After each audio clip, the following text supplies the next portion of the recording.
Happy day, beautiful people. Come with me to the Daytona Aquarium and Rainforest Adventure. This was a very educational experience as well as a very interesting experience, looking at all of the animals, watching the feedings, and just kind of learning a bit more about things that people don't typically talk about.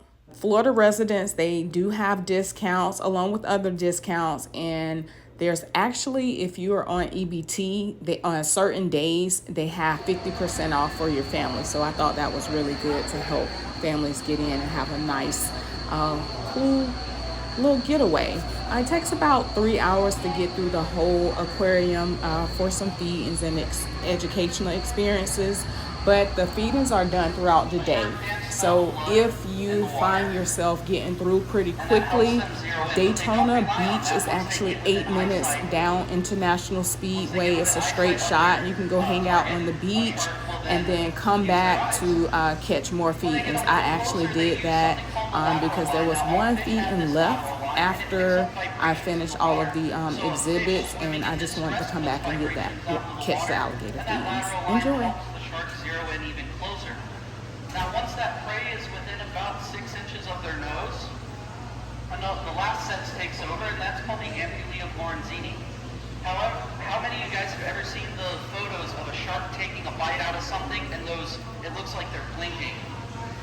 Those membranes, electrochemical sense in the water while you're swimming around is your heart. They pick up onto the animal's heartbeat at that point. We're not going to have those oceans left. So at this point in time, before I open it up for questions, I would like to ask you guys a little bit of a trivia question. And that trivia question is, what do you guys think you're most likely to get bitten by out in the wild? We're going to go with a show of hands. It's going to be one. Rounder too. They grow body size about a good 10, 11 inches. So we see those around here. Yes. You can see all these species of sharks around here. It's just the bonnetheads make their way inshore a lot and live inshore. Versus a lot of these other sharks, you can only catch them offshore. She's very picky. And their sharks will make their way.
As you can see as I walk around, he does not have those leopard legs. Now, being that it's stored fat, that's going to allow him to go through famine, for example, be picky if he's not finding. He's going to use it as a self-defense mechanism. Similarly to a lot of other different species of lizard, absolutely stand as still as possible, drop his tail, and then what's going to happen after that tail drops is it's going to continue to wiggle around for around 3 to 5 minutes because the nerve endings are still alive and active. So that tail is going to sit here doing this, and while he's sitting there doing this, and that bird's gonna take the tail, assuming it's the animal, and then he's gonna be able to leave with his life, thankfully. He'll be able to grow that tail back as long as he's eating food sources, so he'll get that stored fat back in his tail.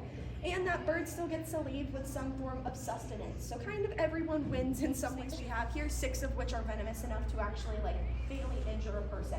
If you learn just how to identify those 6 venomous snakes, you can On putting getting a display for our snake den for her and growing her out so that when she's an adult she has like a full-time enclosure. So do it. Are they kind of similar to like fish where she's only gonna Space to really stretch out. Yeah. She did not feel at all how I was expecting.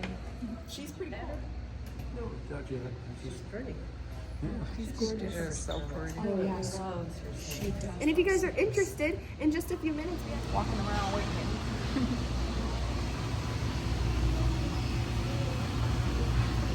Anywhere. They have the best of all 3 worlds, which is fantastic. They are going to be one of the largest species of lizards, growing up to about 5 to 7 feet long. So they get huge. And they are very dangerous as well as venomous. And so they do have that venom to be able to sort of incapacitate their prey when they're eating. However, thankfully, their venom is only about as strong as a bee sting. So it's not super harmful to humans, which is great. But they are going to be carnivores, eating a variety of different meats, and chicken, which is his very favorite. So hopefully you're in for a good time because he'll be running around all over the place. We do like to go week in the wild.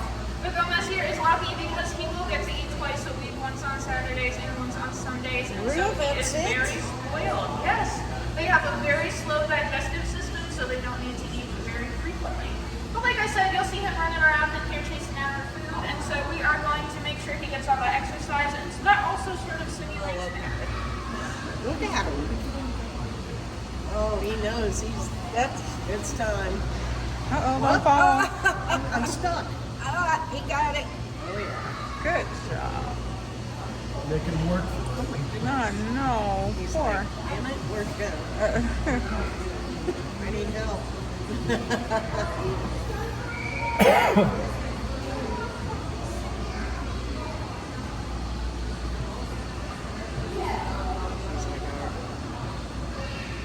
Stop teasing me.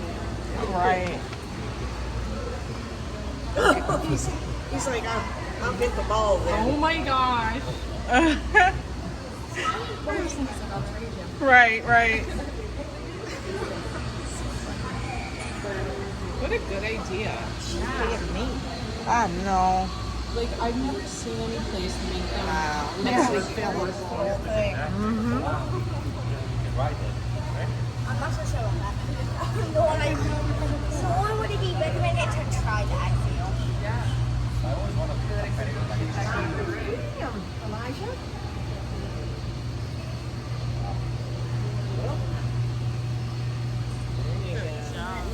Elijah? Elijah, look at Granny. Poppy, bad boy, you snapped.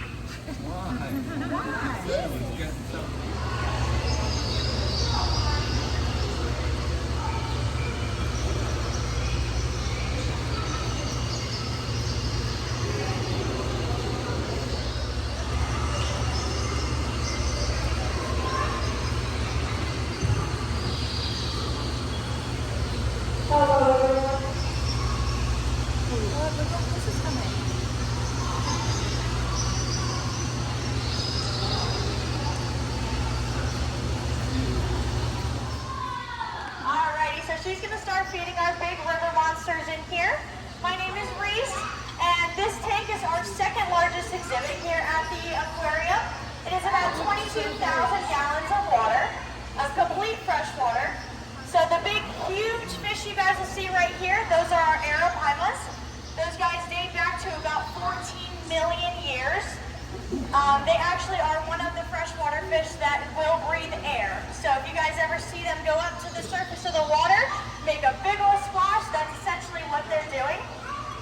They can hold their breath for about 10 to 20 minutes underwater. What they're getting today right now, this white and pink kind of fish, is tilapia. Ivy's dropped some blueberries for our freshwater turtle, so hopefully he comes out of his little hobbit hole down there. his shell is actually a part of his body, and they have a distinct pig nose. You'll see it if he ever comes out. That guy right there is our platinum gar. He's one of the alligator gars. And he may look albino to you, but he's actually leucistic, which means he technically is albino, just not fully. Albino animals will have that reddish eye. He does not. He will have he has regular eyes. And then we have our regular alligator gar, somewhere back there. And those guys date back to 100 million years. This guy right here is one of our knife fish. They can actually have up to 10 dots on their body depending on how old they are. I believe ours has 6 dots or 5, which means he's almost full grown. And then we have our little guy over here. He's also a gar. He's a Florida gar. You guys can find those in Florida and Georgia, usually in streams and canals. They like to hide down into the sand to preserve hotter water whenever it's the dry season. And then if you look down here, this little guy, he's actually a freshwater stingray. These guys are called the black diamond rays over here. You see at the edge of his tail, that little thing that's poking straight up, that's actually his barb. When they hide, they like to bury themselves into the sand so you can't see them. That's why every time you should go into a body of water, bony plates instead of teeth. They'll use those bony plates to crush up their food to eat it. Down here we have a ripsaw catfish. They primarily are bottom feeders. They will eat at the bottom. You'll see their little mouths are kind of pointed towards the ground. And the catfish, which kind of takes away from the other fish, but eventually they'll get it. It's no big deal because in the wild, these fish will actually only eat 3 to 4 times a month. And they get fed 3 to 4 times a week, so they eat very well.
During my visit, I noticed a couple birthday parties. You can have a fundraiser, a meeting. They have a nice little arcade game room, and a little down the hall, a gift shop. And this is also where you would exit at.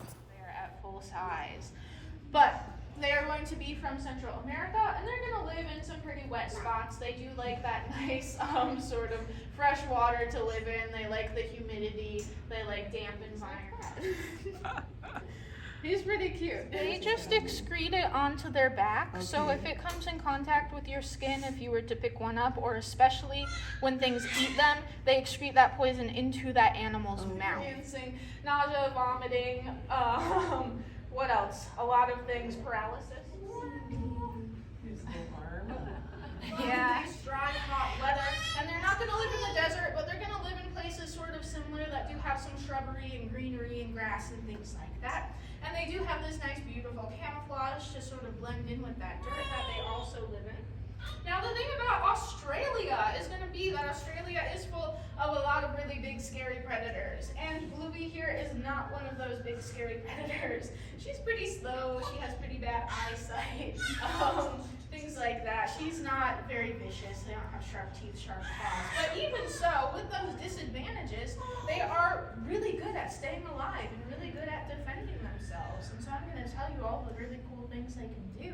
But first, they have this nice, beautiful long tail. This tail is what we call a prehensile tail. And so she can use it to wrap around things like digging. So they do love to use those burrows, and they'll hide under there and stay safe and warm and all those good things. And they do also like to steal burrows from other animals. Specifically, the wolf spider is going to be their favorite burrow to steal.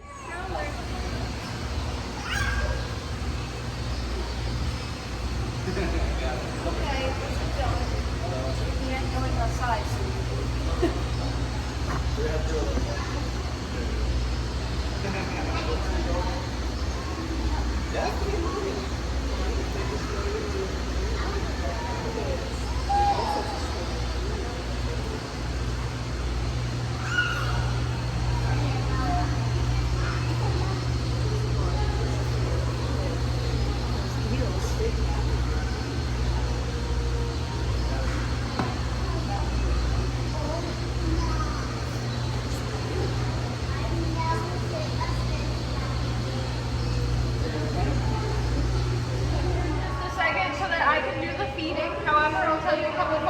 right now, and I'll also be out afterwards to answer any questions you have about her or about the feeding.